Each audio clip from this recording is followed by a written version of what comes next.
নমস্কার বন্ধুরা, আশা করছি তোমরা সবাই ভালোই আছো। তো আজকে চলে এসেছি এক নতুন ভিডিও নিয়ে। বুঝতেই পারছো ঘুরে এসেছি, তো চলো দেখা যাক।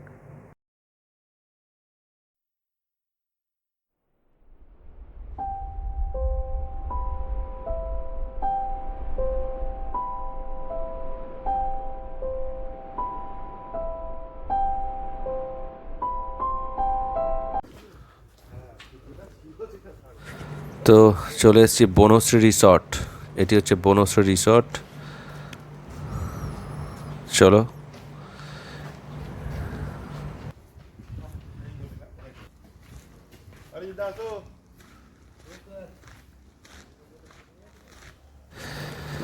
সেই কোন সকালে বেরিয়েছি, তো খিদেও পেয়ে গেছিলো।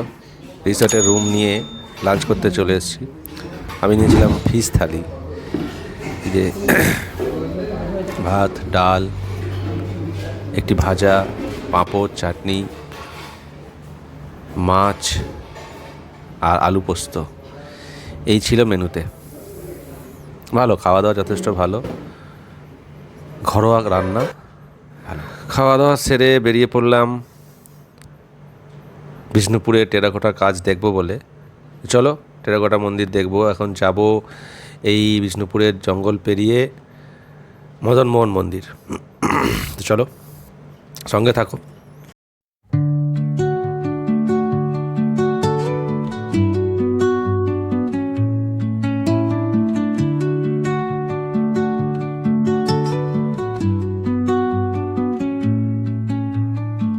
Under the boughs where the shadows play, the wind hums songs at the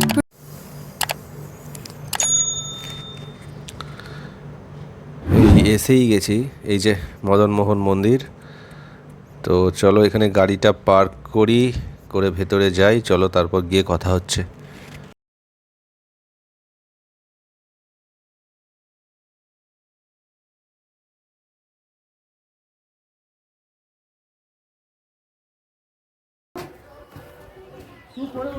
আমি এই জায়গার ইতিহাস খুব ভালো জানি না, আমি প্রথম এখানে এসেছি। তো আমি সেই কারণে একজন গাইড নিয়ে নিয়েছিলাম। তো ওই গাইড দাদার মুখেই আমি নিজেও শুনবো এবং তোমাদেরকেও শোনাবো এখানকার না জানা অনেক কথা।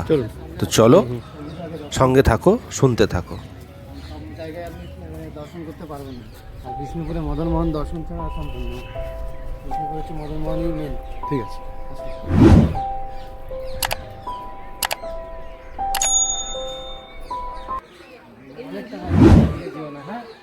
ধারে যাবেন না, ধারে যাবেন।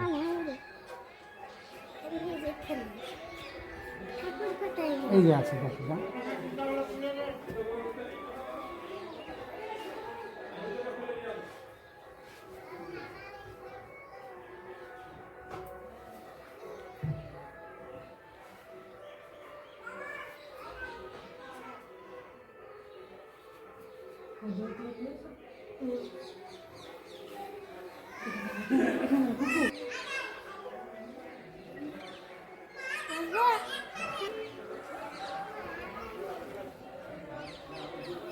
তো এই হচ্ছে আমাদের অ্যাকচুয়ালি মল্ল রাজা গাইড দাদা, এখানে শুনে নিন এনার মুখে। 61 জন মল্ল রাজা রাজত্ব করেছিলেন।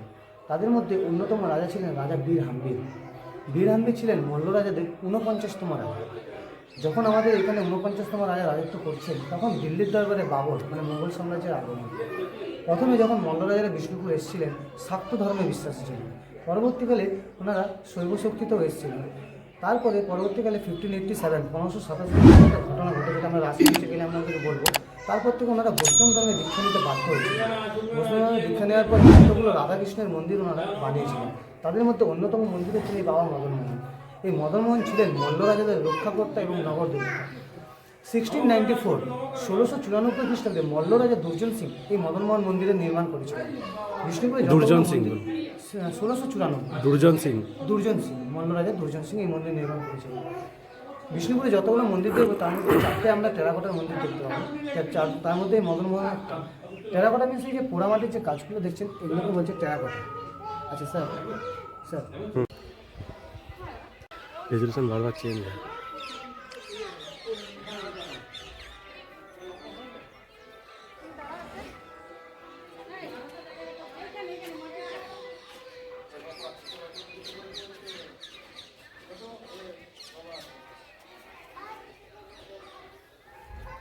এখানে দেখুন একটা হস্তির ছবি, মানে হাতের ছবিটা ওখানে দেওয়া হয়েছিল।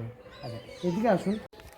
এছাড়াও আপনাদেরকে একটা কথা বলে দিই স্যার, এই যে প্রভু মদন মোহনের যে বিগ্রহ দেখলেন, এই প্রভু মদন মোহনের বিগ্রহ কিন্তু অরিজিনাল বিগ্রহ আমরা দেখতে পেলাম না।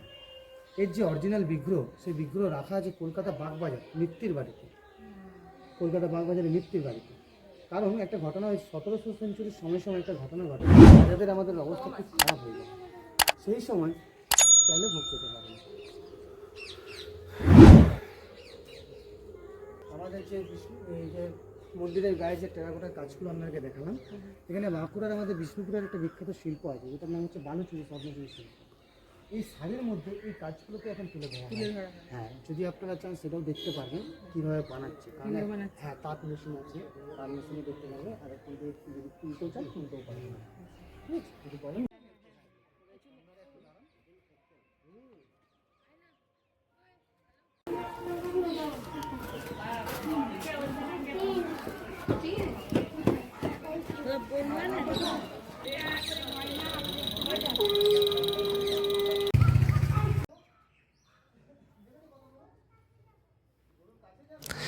এটা হচ্ছে গোশালা।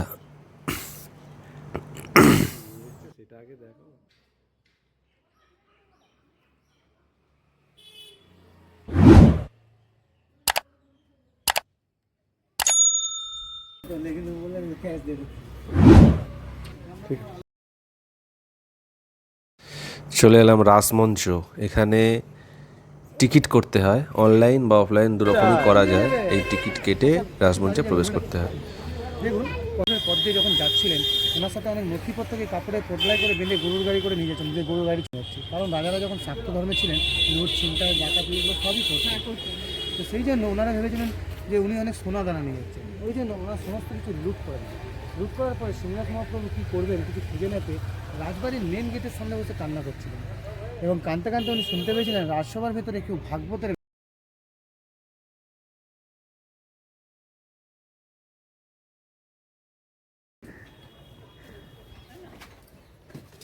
এই যে গেটগুলো দেখছেন, এই গেটগুলোকে বলছে খিলান গেট। এই গেটগুলো টোটাল 108টা গেট আছে। সমস্ত গেটে শ্রীকৃষ্ণের সমস্ত গেটগুলো একটা একটা গেটে সাজানো হতো, এবং সখী থেকে সবই রাজেশ্বর সাজানো হতো। এছাড়াও দেখুন, এই যে গেটগুলো সব একই টাইপ হয়, কোনটা ফ্রন্ট চিহ্নিত করা হতো না, মানে সামনের দিক কোনটা বোঝা যায় কোনো। ওই জন্য দেখুন এদিকে আসুন, এই যে খাম্বাগুলো দেখছেন, এই খাম্বাগুলোর থেকে এই 4টে খাম্বার ডিজাইন দেখুন একটু আলাদা করে বানানো হয়েছে, যাতে কোনটা ফন্ট চিহ্নিত করা যায়। ডিজাইন একটু আলাদা হয়েছিল।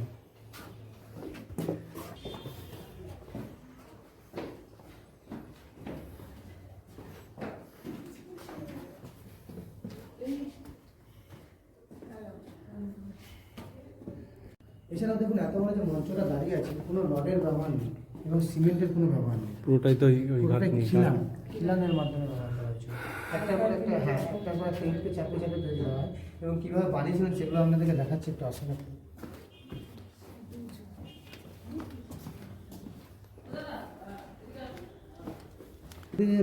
মঞ্চগুলো বানানোর জন্য যে ইটটা ব্যবহার করা হতো, এই ইটটাকে বলা হয় টালি ইট। এখনকার ইটের তুলনায় আগের ইট শক্ত হতো, তারও একটা কারণ আছে। কারণ এখন ইট বানানোর পরে কী হয়, মাটির সাথে জল মেশানো হয়, জল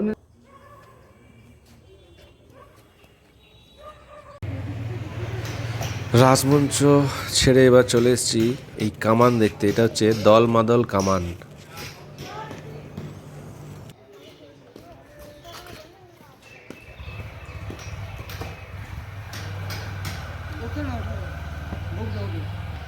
এটা হচ্ছে দল মাদল কামান।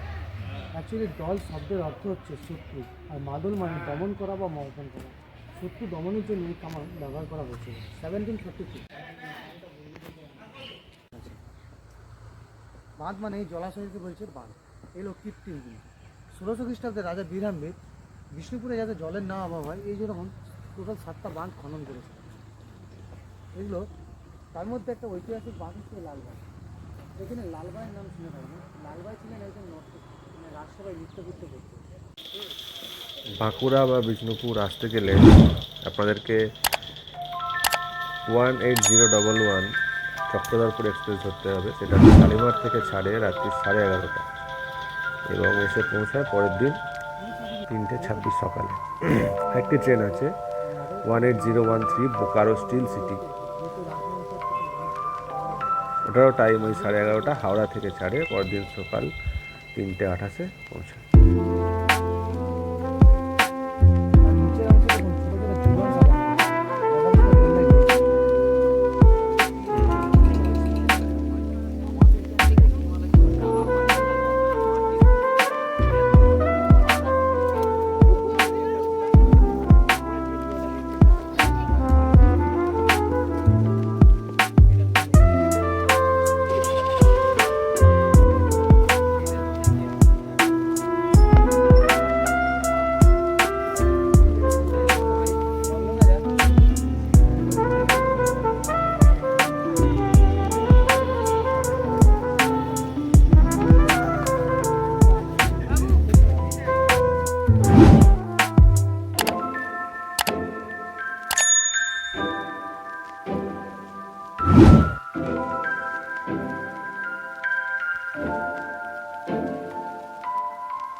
দুদিকে নহবত বসে নহবত বসতো, এই নহবতের আওয়াজ শুনে যখন রাজাদের ঘুম ভাঙতো, রাজারা যখন ভেতরে প্রবেশ করতো, ওপর থেকে পুষ্পবৃষ্টি এবং নাগরাবাজি স্বাগত জানানো। 1758 মানে পলাশীর যুদ্ধের ঠিক 1 বছর পরে এই মন্দির নির্মাণ করা হয়। ভেতরে আমরা এটাই ছিল মল্লরাজা শেষ এরপরে আর কোনো মন্দির গেটটা পুরোটাই হচ্ছে টেরাকোটা, মন্দিরটা পুরোটাই হচ্ছে। তো যেমনটা দেখছো প্রত্যেকটা মন্দিরের গায়েই বিভিন্ন রকমের টেরাকোটার কাজ করা আছে, এবং এই কাজগুলো যে হয়ে রয়েছে এগুলো থেকে পৌরাণিক কিছু কথা বা গল্প বোঝানোর চেষ্টা করা হয়েছে। যেমন ধরো রাবণের সীতাহরণ, বা রাসলীলা, বা ধরো সমুদ্র মন্থন, এরকম বিভিন্ন রকমের যে পৌরাণিক কথা আছে সেইগুলো এই টেরাকোটার কাজের মধ্যে দিয়ে বলা হয়েছে।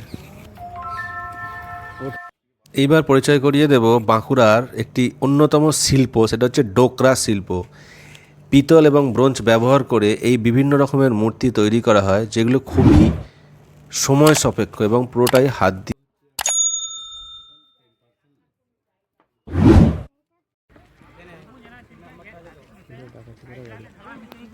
আমার একদিনের বিষ্ণুপুর সফর এখানেই শেষ। এবার ফিরে যাব। তো ফিরে যাওয়ার সময় ঢুকেছিলাম বনলতা রিসর্টে একটু সময় কাটানোর জন্য। তো চলো এটাকে ঘুরে দেখি একটু।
এই যে হলুদ শুকানো হচ্ছে, এই হলুদ শুকিয়ে তারপর গুঁড়ো করা হয়।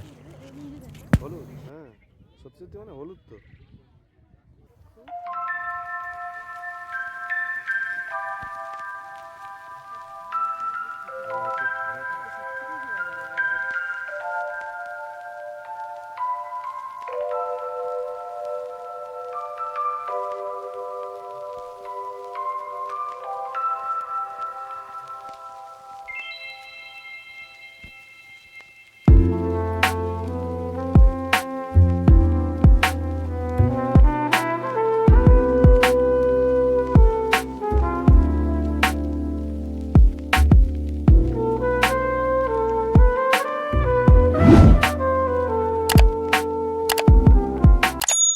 এই যে ঢেঁকিতে ধান ভাঙা হচ্ছে, এ দেখো।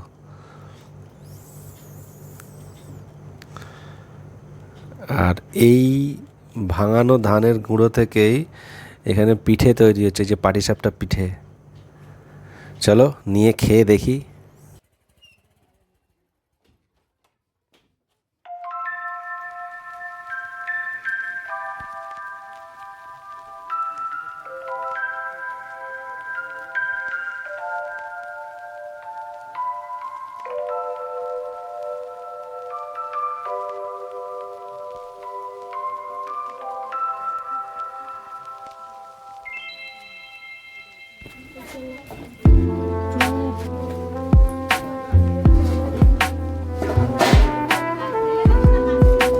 বিশাল বড়।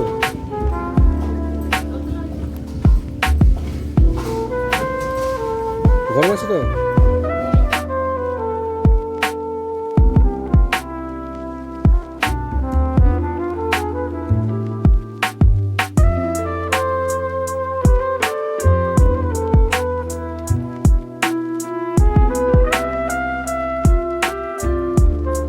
তো এই খেতে খেতে বিদায় নিলাম। আবার দেখা হবে অন্য কোনো ভিডিওতে, সঙ্গে থাকো।